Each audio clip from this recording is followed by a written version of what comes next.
आप सभी लोगों का हमारे इस YouTube चैनल पर स्वागत है। जैसा कि आप सभी लोग हमारे वीडियो की थंबनेल देख चुके हैं कि अगर आप लोग LLB कर रहे हो या BA LLB कर रहे हो या कर चुके हो तो आपको प्रैक्टिस LLB के दौरान ही स्टार्ट कर देनी चाहिए कि LLB के बाद स्टार्ट करनी चाहिए, और अपनी कमाई का जरिया कैसे प्रैक्टिस के दौरान अपना खर्चा निकालना है, इन सभी सवालों के जवाब जानते हैं। आज हमारे समक्ष उपस्थित है हमारे समस्त मित्रगण, जो बैतूल से है और 2 लोग मुल्ताई से है, क्योंकि अभी वह जबलपुर में LLM कर रहे हैं। उनने किस प्रकार अनुभव प्राप्त किया और अपनी कमाई इनकम का जरिया किस प्रकार निकाला, क्लाइंट को किस प्रकार हैंडल किया और किस प्रकार जो सीनियर अधिवक्ता के अंडर में रहकर प्रैक्टिस की है, यही सभी सवाल आप लोगों के मन में भी होते हैं। इनके जवाब हम जानते हैं। सबसे पहले हमारे समक्ष दीपक जी उपस्थित है। आप दीपक जी अपना पूरा नाम बता दीजिए। हम तो आपका नाम बता ही चुके हैं, लेकिन आप भी बता दीजिए जो आपको इस वक्त देख रहे हैं। हेलो, आप सभी को नमस्कार। मेरा नाम दीपक उकंडे है। मैं मुल्ताई सिविल कोर्ट में प्रैक्टिस करता हूँ। जैसा कि भाई साहब का क्वेश्चन था कि युवा अधिवक्ता अपने स्टार्टिंग दौर में अर्निंग कैसे करें, हमारा सवाल तो सबसे पहले यही है, आप LLM अभी कर रहे हो जी, और आप प्रैक्टिस भी कोर्ट में करते हो जी, तो आप अपनी कमाई और LLM में लगभग 2 साल की होती है, उसमें 2 लाख रुपए मिनिमम लग जाते हैं। तो उसका खर्चा कैसे निकालते हो? आपने जो परेशानियां झेली हैं प्रैक्टिस के दौरान, जिससे आने वाली युवा पीढ़ी वह परेशानियां ना झेले, उन्हें क्या चेतावनी देना चाहिए, उन्हें कौन कौन सी सावधानियां रखनी चाहिए, यह हमारे सवाल है आपसे। आप अपना अनुभव साझा कीजिए। देखिए, वकालत के शुरुआती दौर में आपको बहुत सारी समस्याएं होती है, लेकिन ऐसा नहीं है कि आप ग्रोथ नहीं कर सकते। आपको डायरेक्ट शुरुआत में थोड़ा बहुत पढ़ना पड़ेगा। उसी के साथ में आप कोर्ट में पूरी प्रोसीडिंग को समझें। लगभग शुरुआती 6 महीने या कह सकते 1 साल तक के इनकम के लिए आप उतना ज़्यादा एफर्ट नहीं कर सकते, लेकिन जैसे ही आपको 1 साल 6 महीने का अनुभव हो जाएगा तो आपकी इनकम धीरे धीरे बढ़ने लगती है। लेकिन खुद को ही सीखना पड़ता है। अगर आप में सीखने की ललक है तो आप अच्छा ग्रोथ कर सकते हैं। तो इनकम का जरिया कैसे, जिससे हम प्रैक्टिस करते हैं तो हमारा थोड़ा बहुत जो खर्चा होता है 100-150 रुपये तो डेली हो ही जाता है मिनिमम स्टूडेंट का जी, तो इतना तो उन्हें मिलना ही चाहिए, तो वो कैसे निकालें? देखिए, लिटिगेशन का क्षेत्र है, आवश्यक रूप से ऐसा नहीं है कि आपके पास में पैसा नहीं आता है। आपको थोड़ा सा धैर्य रखना पड़ेगा। जितना आप धैर्य रखेंगे उतना ही आप वकालत के फील्ड में सक्सेस होएंगे। चलिए, अगला सवाल हमारा रहा, हमारे मित्रगण हैं करण जी, वो भी अभी जबलपुर में LLM कर रहे हैं, वो भी प्रैक्टिस करते हैं, तो उनसे भी उनका अनुभव जानते हैं किस प्रकार रहा, और जो युवा अधिवक्ता है उनके बारे में उनका क्या कहना है उनके लिए, और उन्हें क्या सुझाव देना चाहेंगी जिससे वो जल्दी से जल्दी ग्रोथ कर सकें प्रैक्टिस के दौरान ही और एक अच्छे अधिवक्ता बन सके। सबसे पहले हमारा सवाल आपसे है जी, कि जो युवा अधिवक्ता है LLB कर रहे हैं जी, या फिर BA LLB, उन्हें उसी दौरान प्रैक्टिस स्टार्ट कर देनी चाहिए कि कंप्लीट होने के बाद? देखो, इसके 2 पॉइंट ऑफ व्यू है। जो भाई साहब ने बोला हमारे युवा साथी अधिवक्ता ने, दोनों ही रास्ता एक जो प्रैक्टिशनर है, एक लर्नर है और जो एक स्टूडेंट है चुन सकता है अपनी परिस्थिति और अपने एफर्ट के अनुसार। इसमें कि अगर से आप, अच्छी बात है, आपकी जो स्टडी चल रही है उसके साथ साथ जो आपको समय मिल रहा है उस भी से आप कोर्ट में जाइए, प्रोसीडिंग सीखिए, चूँकि देखो प्रोसीडिंग एक कोर्ट की ऐसी जो आपको कोई सिखा नहीं सकता, आपको स्वयं सीखना पड़ेगा और इस पर कार्रवाई स्वयं खुद को ही करना पड़ेगा।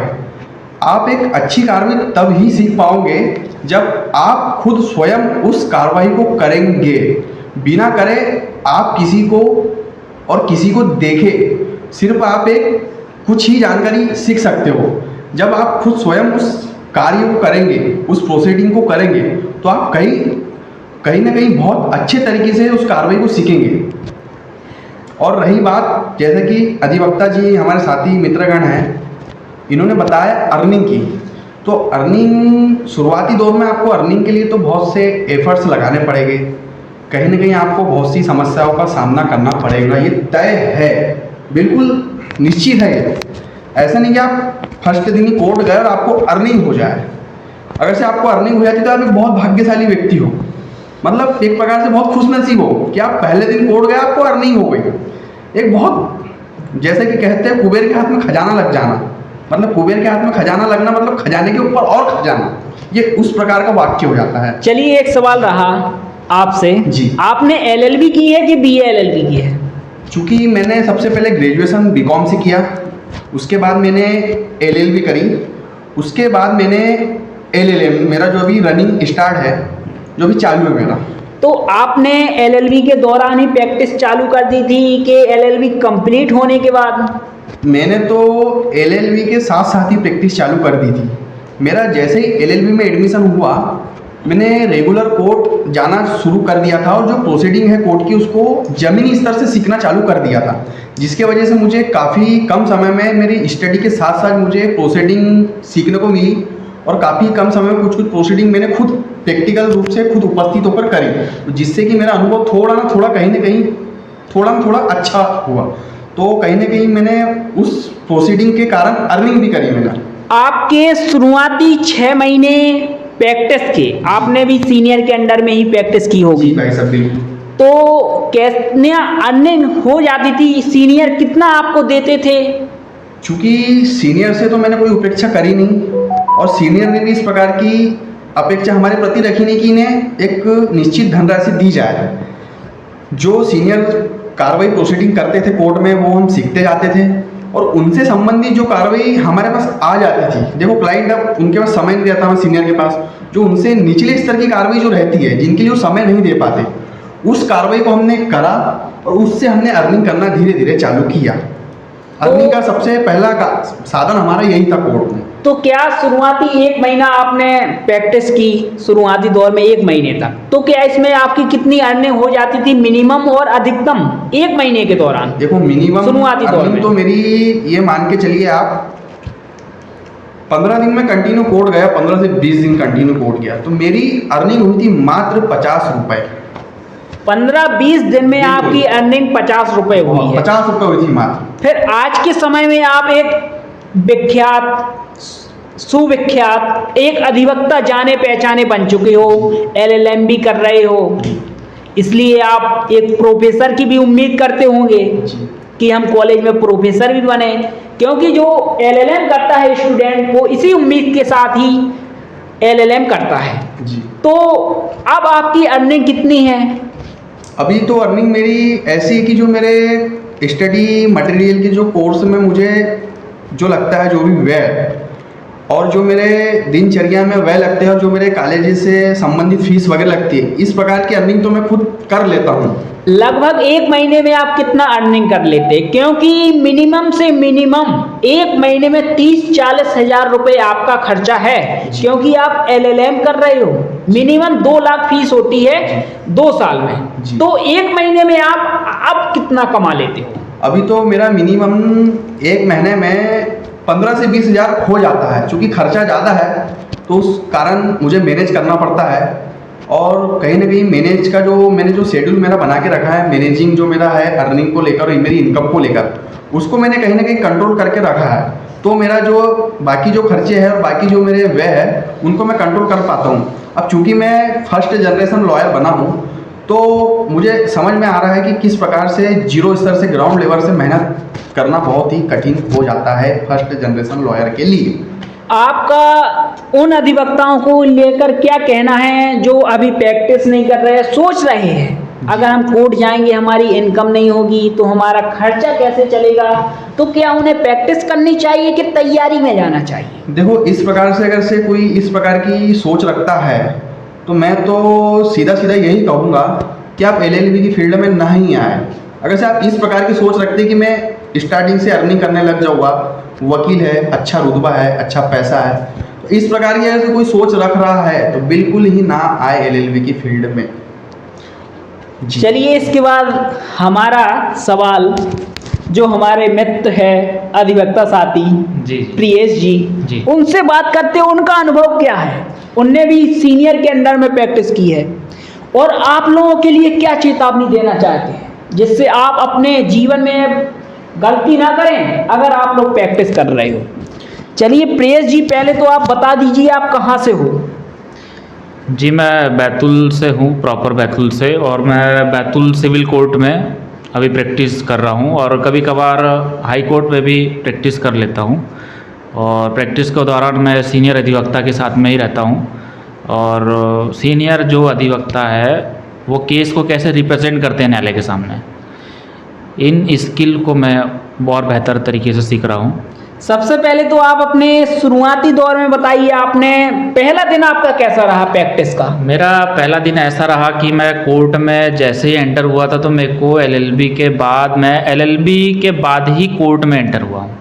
सबसे पहली बात ये है। तो आपका फर्स्ट दिन था, उस दिन आपकी कितनी इनकम हुई थी? मैं पहले दिन गया तो मेरे को ये भी नहीं पता था कि कोर्ट में होता क्या है, कोर्ट में कितने जज हैं, कोर्ट में कैसे वकील अपना काम, कोर्ट में कैसे अपने केस को रिप्रेजेंट कर पाते हैं, कैसे पक्षकार का समर्थन रख पाते हैं, पक्षकार के हितों के बारे में कैसे बोल पाते हैं। तो मैं कोर्ट में जैसे ही एंटर हुआ था तो मेरे को एक महिला मिली थी जिसने मेरे को ये बोला था कि आप सर मेरे को चालान की कॉपी निकाल कर दीजिए, केस की सर्टिफाइड कॉपी निकाल कर दीजिए। तो मेरे को उस बारे में कोई भी जानकारी नहीं थी, किंतु फिर भी मैंने कोशिश करी कि मेरे को इस महिला से कुछ अर्निंग करना है, कुछ सीखना है। मैं जैसे ही गया फर्स्ट डे कोर्ट में तो मैंने कैफ़े पे गया, मैंने सिंपल एक आवेदन लिया और उससे सारी डिटेल पूरे केस के बारे में सारा पूछा। और उसके बाद में ये जो आवेदन था उसको कोई भी वकील वहाँ पे चल रहा था, घूम रहा था, उनसे मैंने छोटा सा पूछा कि भैया ये प्रतिलिपि सेक्शन कहाँ पर है। तो मैंने उस प्रतिलिपि सेक्शन में गया तो उस महिला से मैंने 200 रुपये लिए और सिर्फ 50 रुपये का चालान काटा। ठीक है, यानी कि इस प्रकार से मैंने 150 रुपये उसी दिन कमा लिए थे, सिर्फ और सिर्फ ये 1 घंटे के अंदर। फिर उसके बाद आपने एक दिन में 1 घंटे में 150 रुपये कमाए जी। फिर उसके बाद जो दूसरा घंटा रहा उसमें आपने क्या कमाया? हमने उस घंटे में पहले तो कोर्ट का पूरा भ्रमण करा कि डीजे साहब कौन है, सीजीएम कौन है, जेएमएफसी क्या होता है, अभियोजन पक्ष क्या होता है, एडीपीओ क्या होता है, जीपी क्या होता है, कैसे हियरिंग करी जाती है, कैसे आरोपी को न्यायालय में रखा जाता है, कैसे कटघरे में गवाही होती है, कैसा क्रॉस होता है, बाबूजी को क्या क्या काम करवाते हैं वहाँ पे। और जैसे ही न्यायालय में आप जाते हो तो श्रीमान के समक्ष जैसे ही आप प्रस्तुत होते हो तो वो स्किल और वो जो सीनियर अधिवक्ता जो भी कार्य कर रहे थे मैं उनको नहीं जानता था, मैं सिर्फ वहाँ पे देख रहा था उनकी कार्रवाई। तो आपकी एक दिन की कमाई पहले दिन 150 रुपये हुई थी जी, मान सकते हैं जी। तो आज के समय में आप एक प्रसिद्ध अधिवक्ता बन चुके हो, क्योंकि आपने कहा है हम हाई कोर्ट भी जाते हैं जी और साथ में एलएलएम भी कर रहे हो जी। तो 2.5-3 लाख रुपए तो लग ही जाता है 2 जी, साल में एलएलएम जी, में। जी जी। तो अब कितना इनकम कर लेते हो 1 महीने में? हम आपको 1 महीने की आपको इनकम नहीं बता सकते। आप पूछेंगे क्यों नहीं बता सकते?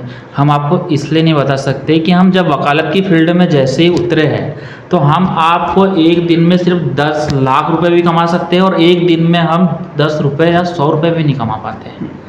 तो हम आपको इसमें इनकम नहीं बता सकते हैं।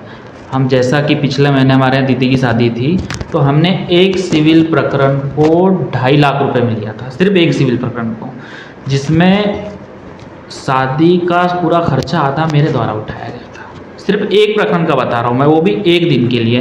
तो आप सोचिए कि 1 महीने में यदि हमारे पास पक्षकार ज़्यादा होते हैं तो हम उनसे कितनी अर्निंग कर सकते हैं, ठीक है।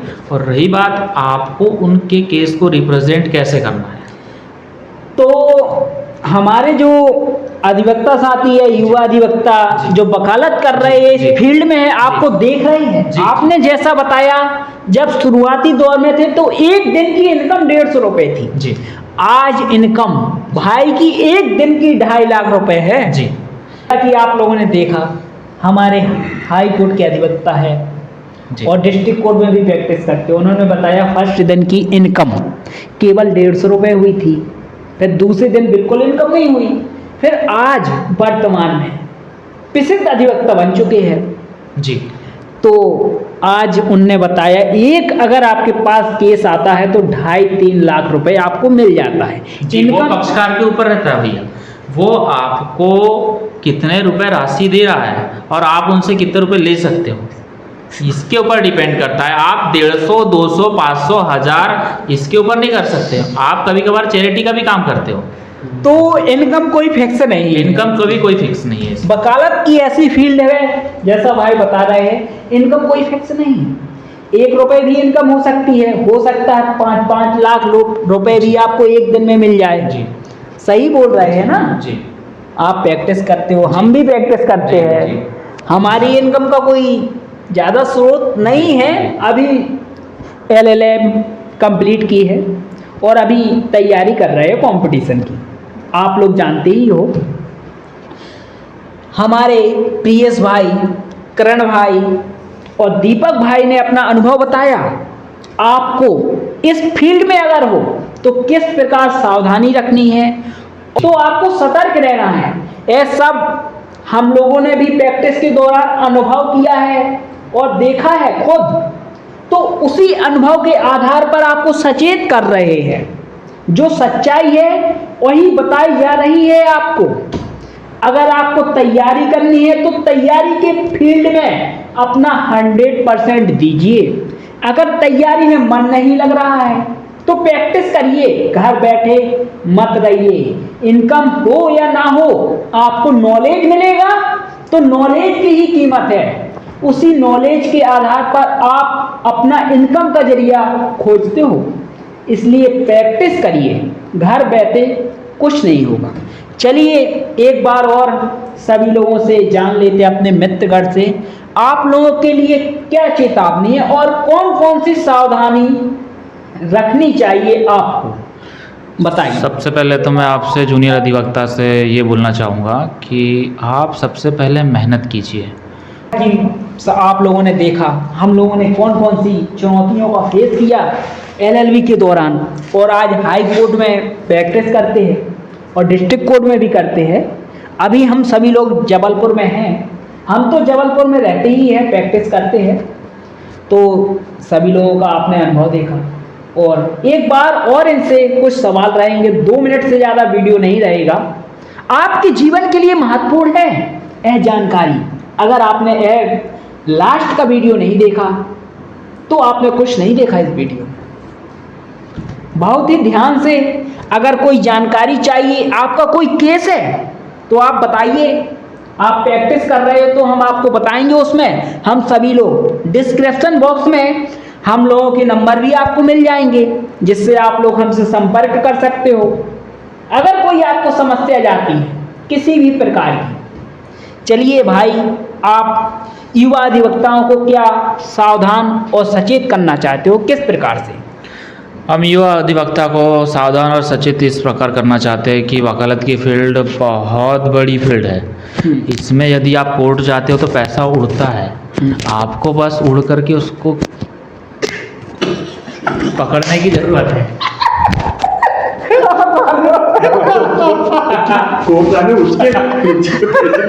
आप सभी लोगों ने देखा, हम सभी चारों लोगों का क्या अनुभव रहा प्रैक्टिस के दौरान, और आज की कमाई क्या है। हाई कोर्ट में प्रैक्टिस करते हैं। आप लोगों को अगर हम लोगों की सहायता चाहिए, किसी भी प्रकार की हेल्प चाहिए, तो डिस्क्रिप्शन बॉक्स में हम सभी मित्रगण साथियों का नंबर है, तो आप संपर्क कर सकते हो। एक बार और सवाल रहेगा हमारे सभी साथियों से, एक ही सवाल रहेगा कि जो सीनियर है क्योंकि आप किसी ना किसी सीनियर के अंडर में ही प्रैक्टिस करोगे, तो कोई आपको इनकम नहीं दी जाती है उनके द्वारा। तो आपको कैसे उस दौरान इनकम निकलवाना है सीनियर से, अगर आप अपना स्वयं का केस ले जाते हो, क्योंकि आपको ज्ञान नहीं होता उस बारे में, सीनियर को ही केस सौंप देते हो। लोग अगर हमारा ये वीडियो देख रहे हो, अधिवक्ता साथी, युवा अधिवक्ता साथी, अगर LLM कर रहे हो तो उस दौरान ही आपको प्रैक्टिस स्टार्ट कर देनी चाहिए। ये सब अनुभव हमारे मित्रगण युवा अधिवक्ता साथियों ने आप लोगों को साझा की है, जो अभी वर्तमान में हाई कोर्ट में प्रैक्टिस कर रहे हैं और सीनियर जूनियर अधिवक्ता को शुरुआती दौर में कुछ रुपया नहीं देता है। तो ऐसी स्थिति में आपको, अगर आप स्वयं का केस ले जाते हो तो सीनियर को ही अपने सौंप देते हो, तो उनसे इनकम आपको मांगना है कि, क्योंकि आप जाते हो, आपका भी तो खर्चा लगता है, उनसे मांगिए, वो आपको देंगे और देते भी हैं। 100-50 रुपये मिनिमम दे देते हैं शुरुआती दौर में। तो ऐसी स्थिति में कुछ चेतावनियाँ भी आपके समक्ष फेस होती हैं, चुनौतियों का सामना भी आपको करना पड़ता है। तो कुछ चुनौतियों का जो सामना हमारे भाई लोगों ने किया है अपने अनुभव के दौरान, अपनी प्रैक्टिस के दौरान स्वयं अनुभव किया है, उससे आपको चेतावनी देना चाहते हैं, जिससे आप अगर प्रैक्टिस करते हो तो वह चुनौतियों का सामना ना करें। चलिए, सबसे पहले हमारे करण भाई हैं, उनसे जानना चाहते हो उन्हें कौन कौन सी सावधानियां रखनी चाहिए युवा अधिवक्ताओं जो प्रैक्टिस कर रहे हैं जी और करना चाहते हैं, बताइए। सबसे पहले तो मैं प्रियेश भाई को बधाई देना चाहूँगा, जो मेरे शब्द थे कि जो फर्स्ट दिन कोर्ट गया और उसे कुछ भी अर्निंग हो गई तो उसके लिए कुबेर के खजाने से कम नहीं। तो सबसे पहले मैं मेरे साथी प्रियेश जी खातरकर को बहुत बधाइयाँ देना चाहूँगा कि बहुत खुशकिस्मत व्यक्ति और अधिवक्ता निकले। तो फर्स्ट दिन गया, उनकी कमाई हो गई। बधाई हो सर आपको, बहुत बहुत बधाई। बहुत बहुत बधाई हो आपको। नहीं, मैं इस बधाई का पात्र नहीं हूँ जी। यदि आप मेरे को बधाई दे रहे हो तो मैं इस बधाई का पात्र नहीं हूँ, क्योंकि क्या है कि आप किस प्रकार से सामने वाले व्यक्ति को डील करते हो, ये सबसे इम्पोर्टेंट काम होता है। माना ये सबसे हमने इम्पोर्टेंट वकालत की फील्ड में बहुत इम्पोर्टेंट काम है। जब आपने कोर्ट गए, काम सीखा ही नहीं, आपने एक अंधी भर्ती में तीर चढ़ाया और लग गया, कमाई होगी तो खुश हो गए आप। ये अंधी भर्ती आप जो बोलना चाह रहे हो सर, ये अंधी भर्ती नहीं है, अंधी भर्ती बोला। ये आप प्रोसीडिंग समझ रहे हो कि आप चालान को कैसे निकाल सकते हो। देखिए भाई साहब, मैं कभी-कभी यदि आपको चालान निकालना है तो आपको इसके अलावा और कोई भी ऑप्शन नहीं है, क्योंकि जो सर्टिफाइड जो आवेदन निकलता है ये CPC, CRPC, IPC, साक्ष्य या फिर कोई भी क्रिमिनल प्रोसीजर या फिर न्यायालयीन प्रक्रिया में नहीं लिखा है। माना हमने, कभी कभी आप हमारी ये पढ़ करके कभी नहीं बता सकते। फर्स्ट दिन में ही इनकम स्टार्ट हो जाती है, क्योंकि अगर हम अब किसी फर्स्ट दिन जाते हैं, किसी क्लाइंट को ले जाते हैं, वो सीनियर को सौंप देते हैं, तो सीनियर भी 1000-2000 भी दे देते हैं हमें फर्स्ट दिन भी, तो हम खुश हो जाते हैं। जी यही है ना, जी जैसे आपके साथ हुआ, जी। आपने नकल आवेदन के लिए आवेदन किया, 200 रुपये मिले तो 50 वहाँ लग गए। मेरा पर्सनल अनुभव ये कहता है कि उस समय मेरा कोई सीनियर नहीं था। हाँ, मेरा ये कहना उस समय भी था, जिस समय मैंने ये बताया था कि मेरे को सिर्फ 150 रुपये मिले थे। उसके बाद 150 के बाद में मैं अनुभव करते करते इस फील्ड में खुद को ही आगे लेकर के आ रहा हूँ। लेकिन जो युवा है प्रैक्टिस करते हैं शुरुआती दौर में, कभी कभी हताश हो जाते हैं कि उनकी शुरुआती 10-12 महीना भर 1 रुपए की इनकम नहीं होती है और जेब से रुपए लगते हैं, सीनियर देता नहीं है। देखिए, तो उन्हें हताश होकर घर बैठ जाना चाहिए कि और ज़्यादा मेहनत करना चाहिए, सीनियर का जो ज्ञान है वो अर्जन करना चाहिए, जिससे उन्हें ज्ञान मिल सके। इसके और संबंध में मैं ये बोलना चाहूँगा कि आपको 5 साल 1 रुपये ना मिले, लेकिन आप ज्ञान सीख रहे हो, और ज्ञान आपका 1 रुपये नहीं है, वो करोड़ों का है, जो हर एक सीनियर अधिवक्ता नहीं दे सकता।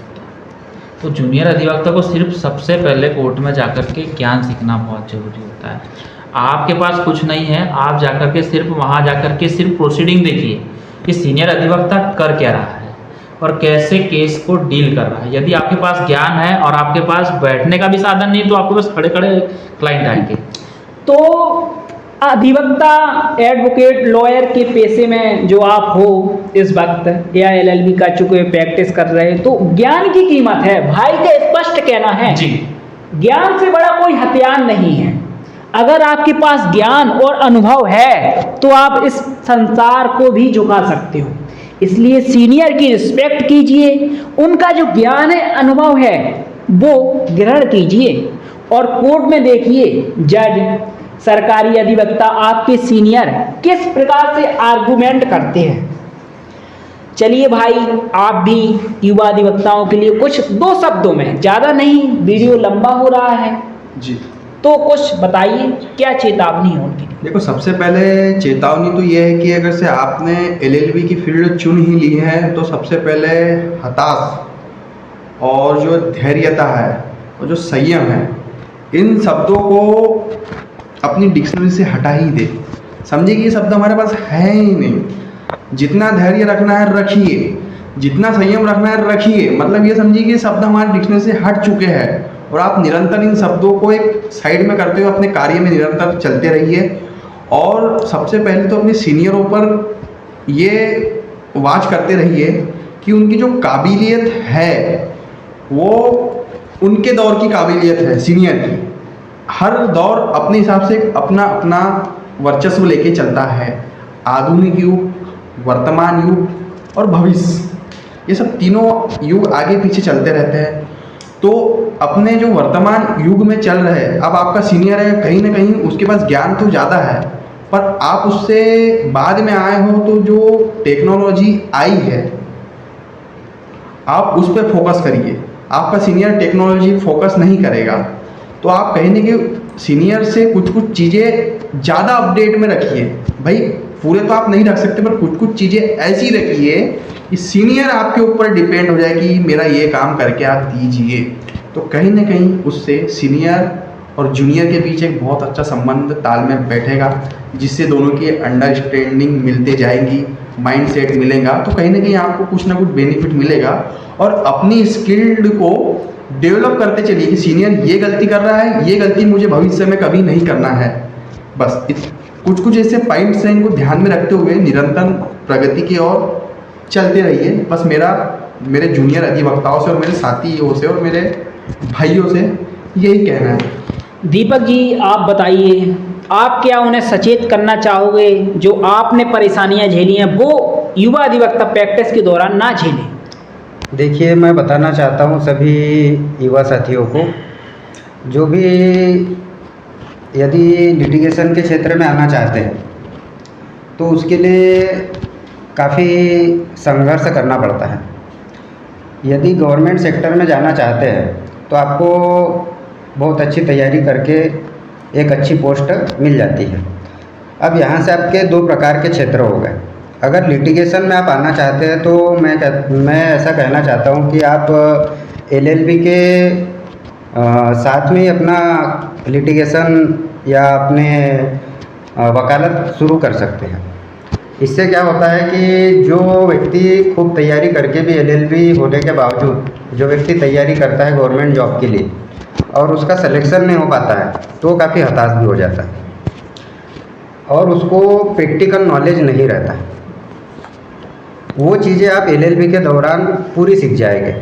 और वही व्यक्ति जो गवर्नमेंट जॉब की प्रिपरेशन कर रहा है उसको समझिए कि 4-5 साल उसके चले जाएंगे। आप 4-5 साल उस व्यक्ति से आप आगे पहुंच जाओगे। ये लिटिगेशन के फील्ड के लिए जो भी व्यक्ति लिटिगेशन में रहना चाहता है, जो भी युवा साथी, उनके लिए मेरा ऐसा सुझाव है। दूसरा सुझाव ये है कि आज के पहले क्या होता था, ये लोग मानते थे कि वकालत खानदानी पेशा है, लेकिन मैं कहता हूँ जो टेक्नोलॉजी आज बढ़ी है, जो सूचना प्रौद्योगिकी बढ़ी है, उसका अपने जैसे युवा साथियों को बहुत अच्छा बेनिफिट है।